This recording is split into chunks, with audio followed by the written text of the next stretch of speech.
Estamos fazendo uma leitura de um último rascunho da obra Perseverança, um romance mediúnico do espírito Shirley, através das mãos de Edson Flauzino Sene, fazendo uma retrospectiva. Estamos na página 11, eu li até a página 12 no bloco 3, dividida entre a recordação do tempo em que os feitores perversos tiraram o pequeno Ramon de seus braços, amando do Senhor daquela época, e a revelação de agora, a qual traz esperança e certeza de que poderia ter novamente o filho em seus braços. Ela exulta em júbilos. Esta notícia do bondoso Giuseppe seria a realização do maior desejo da sua vida. Ela rememora cada instante dos 15 anos de esperanças infundadas. Agora sim, alguém lhe deu uma nova vida, esperança bem alicerçada. Afinal, quem poderia revelar tal segredo senão o próprio hálito de Deus, em ouvidos abençoados como os daquele jovem sofrido, resignado e fervoroso? Mas afinal, onde e como estaria Ramon? Como e quando o reencontraria? E após reencontrar, como será?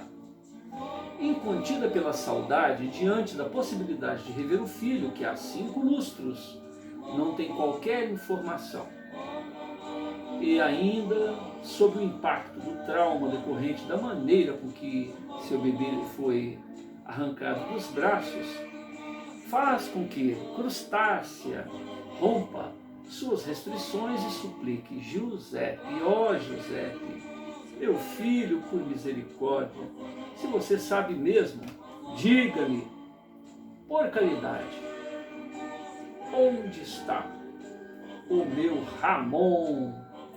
Creio em você, sim, tudo isto é real.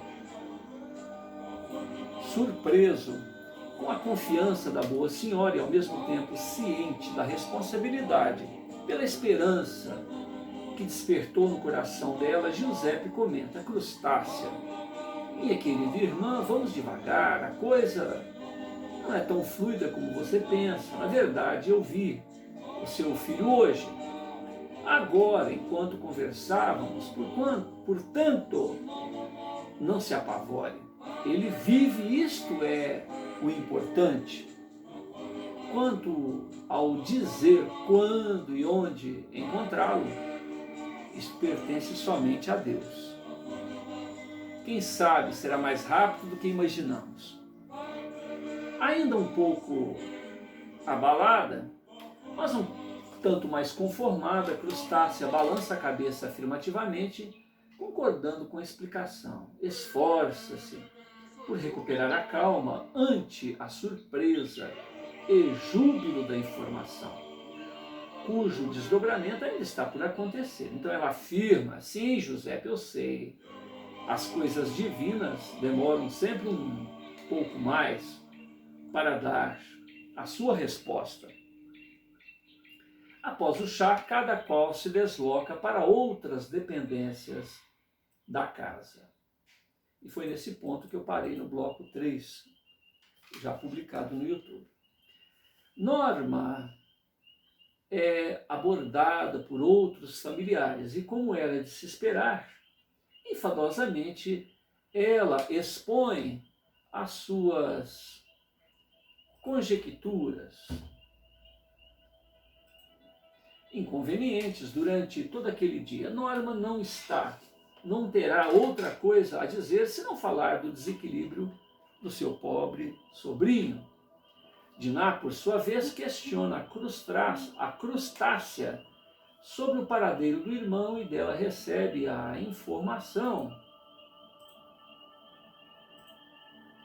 de que ele acabara de sair para suas costumeiras meditações. Contente, a patroazinha acena agradecida e pede licença à mãe e demais convivas para se retirar. indo ao encontro de Giuseppe na parte externa do imóvel.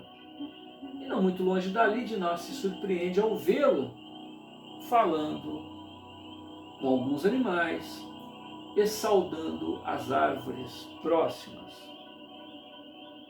Sorrateiramente ela se aproxima de Giuseppe e observa, feliz, locupletado junto à natureza.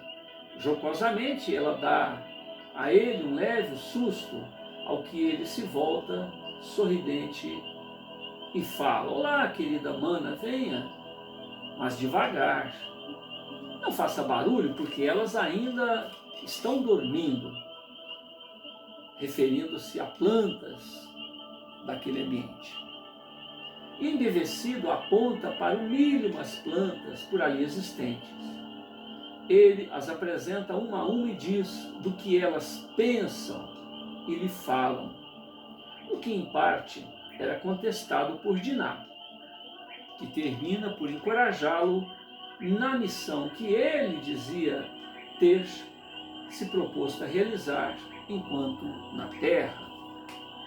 Dado a grande afinidade de pensamento e emoção dos irmãos, discorrem por horas e horas de coisas celestiais.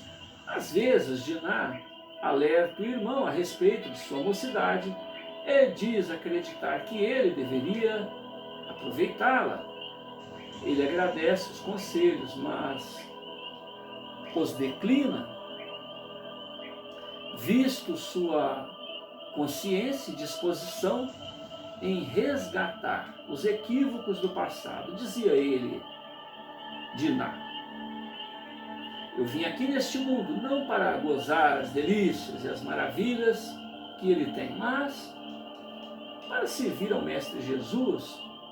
Tenho muito o que fazer, por amor a ele. Por isso, querida, você sim é quem deve se utilizar das facilidades de nossa família.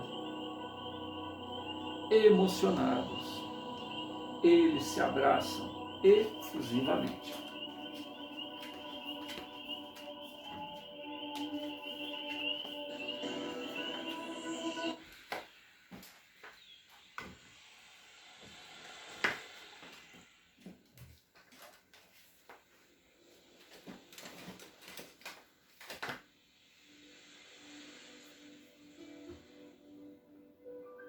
Página 13. Sarvin aparece por ali, informando ocorrência grave, onde havia necessidade do esforço coletivo para se resolver o problema, onde pessoas que tivessem habilidade na montaria e galope fácil deveriam repassar o recado. Diná prontamente se propõe a se unir à equipe de mensageiros. Giuseppe, por sua vez, esquiva-se do chamado, inclusive fazendo menção de continuar por ali mesmo. Ao que Sarvinho recrimina, dizendo que realmente não precisariam dos esforços dele ou dos serviços dele. Afinal, falar com árvores deveria ser mais importante. Giuseppe, ferido intimamente em sua honra, tenta mudar de postura e acompanhar os empenhos de Sarvin naquela emergência. Entretanto, é dispensado daquele esforço pelo primogênito, que ainda uma vez zomba da sua inutilidade.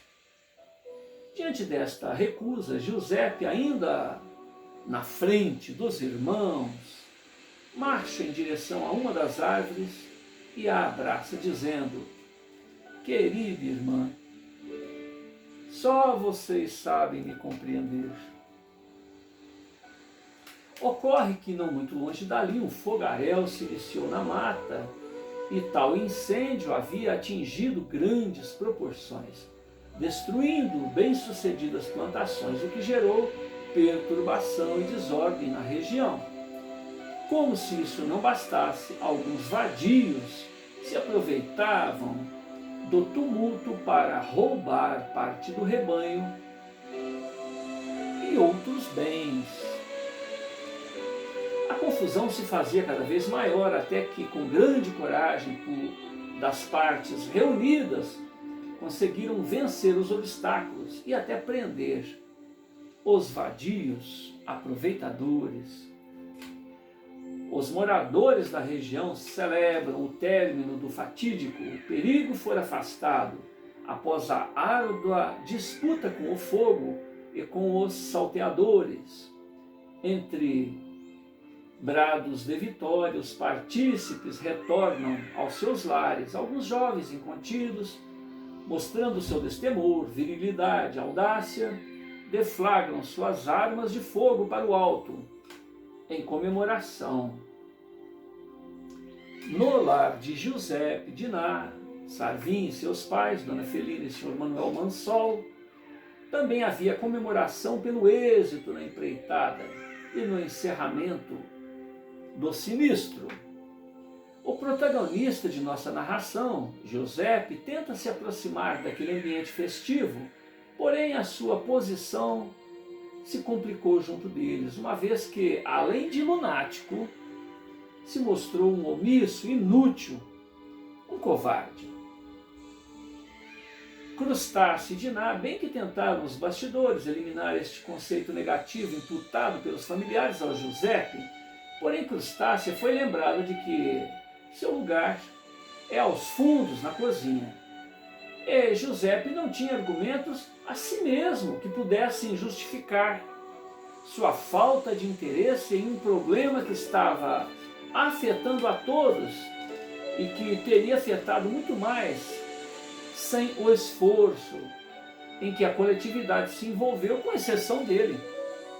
Giuseppe também se convenceu de que seus fraternos tinham razão, e isto o abateu durante os seus próprios e nobres ideais.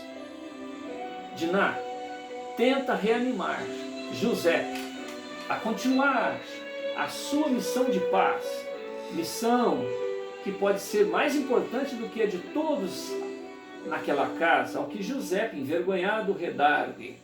Qual que, bondosa Diná, a verdade é que eu não sirvo para nada. Aprontei tanto no passado e hoje sou um inútil neste mundo. Espero que Jesus se apiede da minha pobreza espiritual, que me tire daqui o mais cedo possível. Afinal, eu estou envergonhando e perturbando a todos vocês.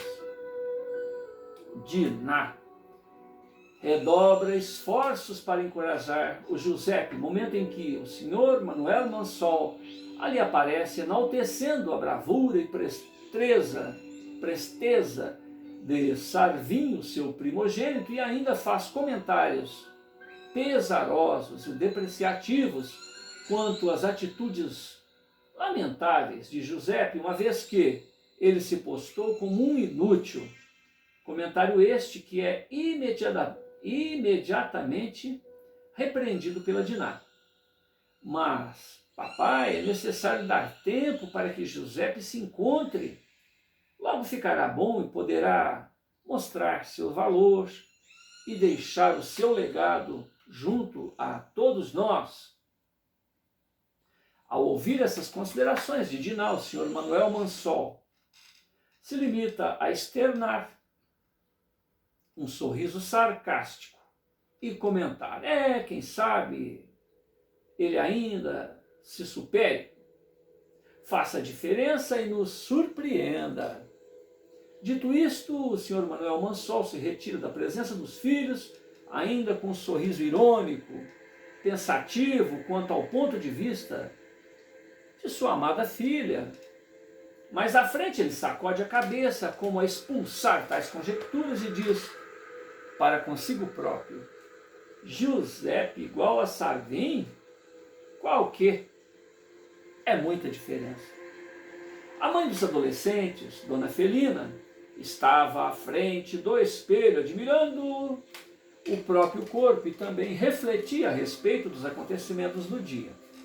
Quando se espanta ao perceber algumas rugas no pescoço e na face, e indomitamente ela examina o corpo nu e entra em pânico, pois que as rugas ali também estavam em diversas partes. Felina ainda percebe a flacidez sob os braços, até que aceita que o tempo também a alcançou. Que horror ter que se reconhecer um tanto mais velha. Felina compreende que seu corpo já não tem aquelas curvas características da donzela a ser cortejada por muitos. Constata que a região gástrica e intestinal se apresenta um tanto mais arredondada. Então, Felina não havia percebido, até então Felina não havia percebido essas mudanças em seu corpo. Diante desta comprovação, Felina, desesperada, se socorre nos conselhos da serviçal Crustácia, que é pessoa serena, bem vivida, que passou por muitas adversidades. Finalmente, a mucama é uma boa ouvinte, e o mais importante é que Crustácia jamais poderia revelar as suas preocupações e segredos para terceiros. Felina sai à procura da serviçal para futilmente se lamentar da vida e a encontra junto às panelas. Rapidamente, Felina conduz a servidora até o espelho do próprio quarto para dirimir essas dúvidas. Ali, Felina expõe as suas preocupações junto ao espelho e aguarda ansiosamente as considerações da mucama. Infelizmente, desta vida, Crustácia só conheceu as dores, as superações e muito trabalho. Crustácia adaptou seu coração, a sua mente, seus olhos somente para com os afazeres. Portanto, estando despreparada para dar conselhos referentes ao trato para com a vaidade feminina. Entretanto, a senhora da casa lhe pediu conselhos, era um desejo da patroa, e para Crustácia todo o desejo dela era uma ordem. Então, Crustácia se esforça em resgatar sua feminilidade, dá uma boa olhada no corpo da patroa e afirma: patroa, a senhora é a mulher mais bonita que eu já vi. O conselho de Crustácia termina por aí. Informação essa que não ajuda muito diante deste lacônico comentário. Felina percebe que a servidora pouco entendia das vaidades femininas. Mesmo assim, agradece o incentivo, dizendo: está bem, Crustácia, obrigada. Agora você pode ir. Crustácia retorna aos afazeres, fechando a porta do quarto da patroa, balançando a cabeça e falando sozinha, enquanto Felina continua com as suas preocupações de mulher, que reconhece que as marcas do tempo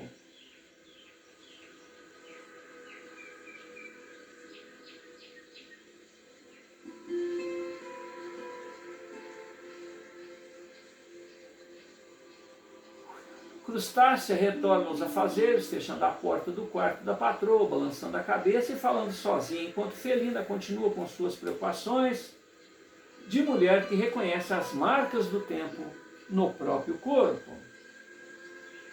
Dentre os vadios prendidos durante o incêndio e os saques, um deles chamava atenção por não se incomodar com o brutal tratamento recebido juntamente com os demais detidos. Eram as dores infligidas aos capturados à busca de eventuais confissões, e aquele rapaz nada revelou a respeito de seus planos ou de seus companheiros. Outro mistério que envolvia o jovem era a presença na parte externa daquela precária instituição carcerária de um homem branco, com visíveis recursos de boa aparência, semblante austero, 50 anos aproximadamente, inquieto e em silêncio. Respeitado senhor aguardava o destino daquele preso, quando policiais e funcionários da Força de Segurança da região, integrada por brancos e pardos, passavam por ele, prestavam reverências em sinal de respeito.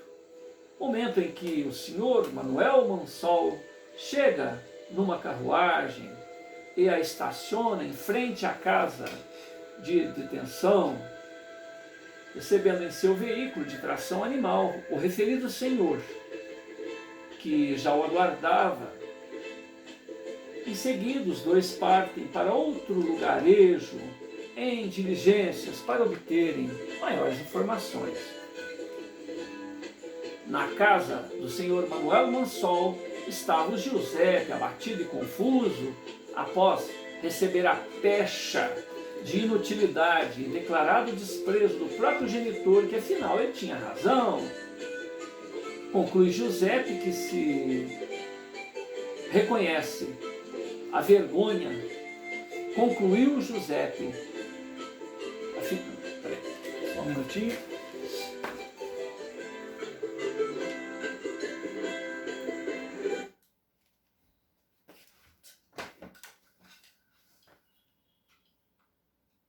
Na casa do senhor Manuel Mansol estava Giuseppe, abatido e confuso após receber a pecha de inutilidade e declarado desprezo do próprio genitor, que afinal ele tinha razão, concluiu Giuseppe, que se reconhece a vergonha da família e um estorvo para todos.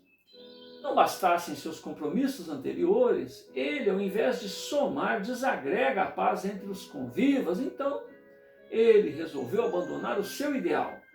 Esta sua rotina de introspecção, de examinador do próprio e reprovável passado.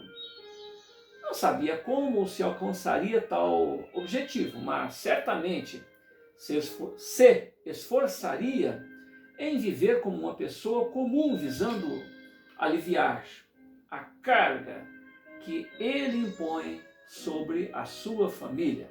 Dali para adiante, Giuseppe irá levar a sua vida como um homem trivial, afeito às coisas imediatas.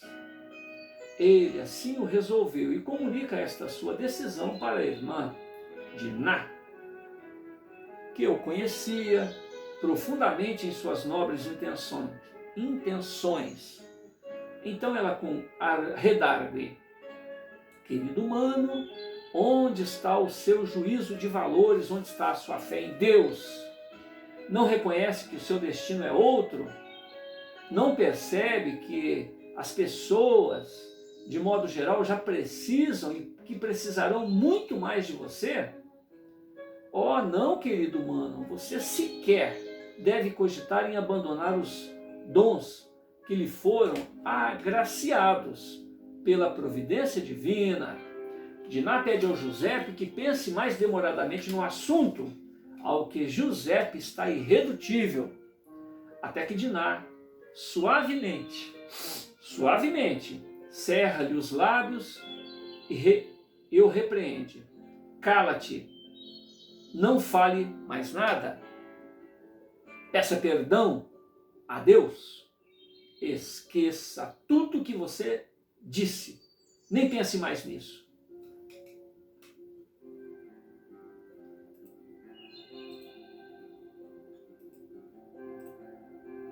Ela olha para o céu e conclui: arrependa-se antes que o Pai Eterno resolva te punir.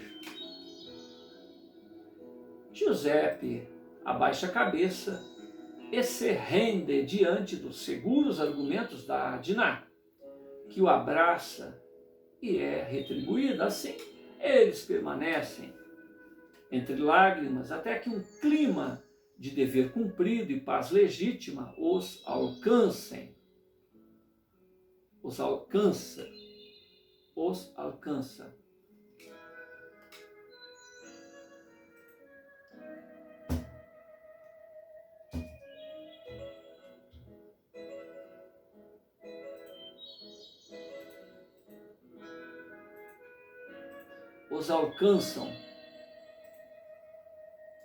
Ambos sabem da importância da presença de indivíduos com dons semelhantes ao de Giuseppe aqui neste chão da terra. Pessoas conscientes, operantes, determinadas, tendo em vista a época de perturbação e desespero em que estamos mergulhados. Entretanto, tal empreitada exige o servir com renúncia e perseverança, tendo em vista que as ingratidões e incompreensões não irão faltar.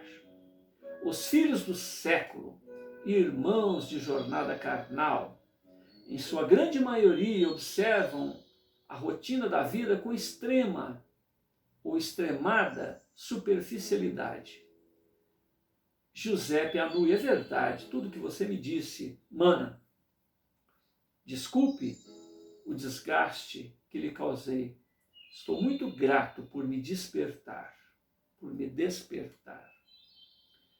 Alegres, os jovens elucubram a respeito da missão de Giuseppe, que repentinamente desfalece, desta vez com fenômenos inovadores, o que causa maior preocupação em Diná. A princípio, Giuseppe bate com o crânio no assoalho de madeira. Diná, até então acostumada com o fenômeno, lhe ampara a cabeça, se utilizando de um travesseiro para que ele não se fira durante as contrações musculares involuntárias. Giuseppe também perde a respiração e o batimento cardíaco, adquirindo um aspecto cadavérico, ao que Diná pede ajuda aos demais familiares e ninguém lhe dá atenção. Ela entendeu que os demais domésticos preferem que Giuseppe morra durante um destes eventos, aliviando a carga de todos.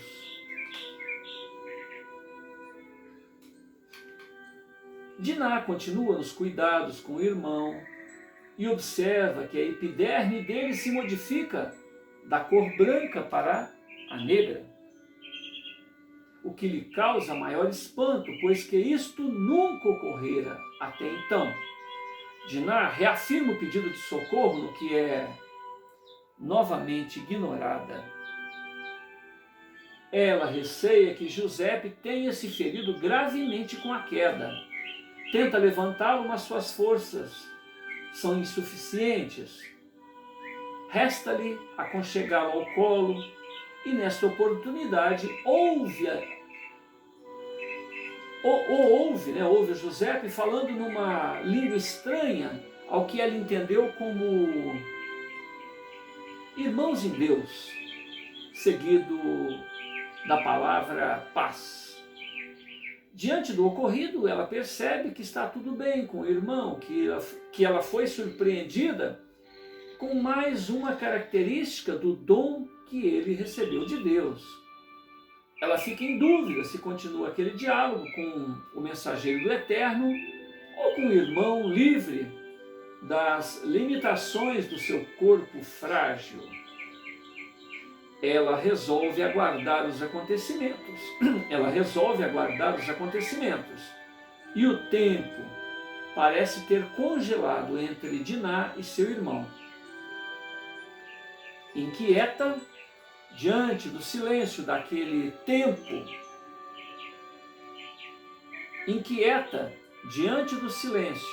naquele tempo que parece infinito e enigmático, Diná se arrisca, perguntando: que é, amigo? Que você vê? És tu de paz? Giuseppe se mantém em silêncio, no entanto, exibiu um sorriso meigo naquele rosto enegrecido e delicado.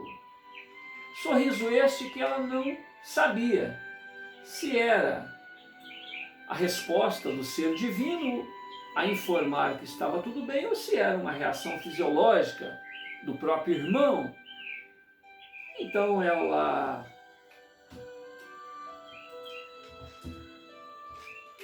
pede ao irmão que acorde. Qualquer outra pessoa naquela situação acharia que o Giuseppe já havia morrido, devido ao seu aspecto cadavérico.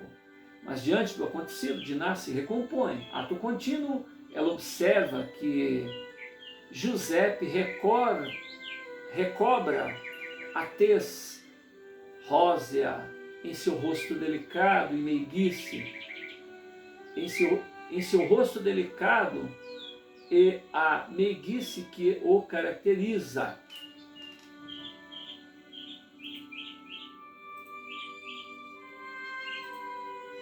Diná não se contém. Entre o choro de alívio e o esgar de felicidade,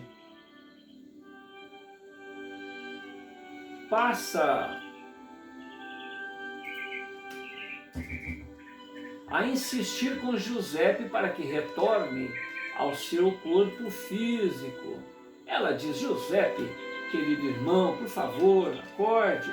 E pouco a pouco, Giuseppe desperta de um profundo sono ao seu estado normal. Diante daquela experiência, Diná afirma: querido irmão, só agora consigo avaliar o quanto você tem sofrido com tudo isto.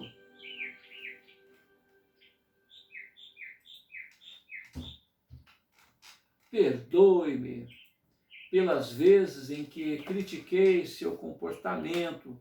Eu prometo, querido irmão, que tudo farei para ajudá-lo. Falarei com papai, mamãe, Sarvim, a tia Norma, todos irão te entender. Agradecido pelo carinho e atitude protetora de Diná, mas ciente das dificuldades que certamente ela encontrará nesta empreitada, Giuseppe retribui o esforço de Diná com um generoso sorriso. Em seguida ele abraça e diz: querida maninha, não se preocupe, eu não sofro, não dói, não tenho visões aterradoras, por isso não se aflija desnecessariamente. Quanto a falar com o restante da família, eles já têm opiniões formadas a respeito de mim, e é preciso ter muita paciência e o trabalho do tempo para que entendam e mudem esta opinião. Quanto ao que você fez e faz por mim, já é o bastante. Muito te agradeço, querida irmã. Depois destas considerações, Giuseppe e Diná caminham em direção à alacriflora matizada em várias cores que embelezam a propriedade, ao que Giuseppe passa a conversar com as árvores e plantas menores, dando a perceber que por elas era compreendido. Diná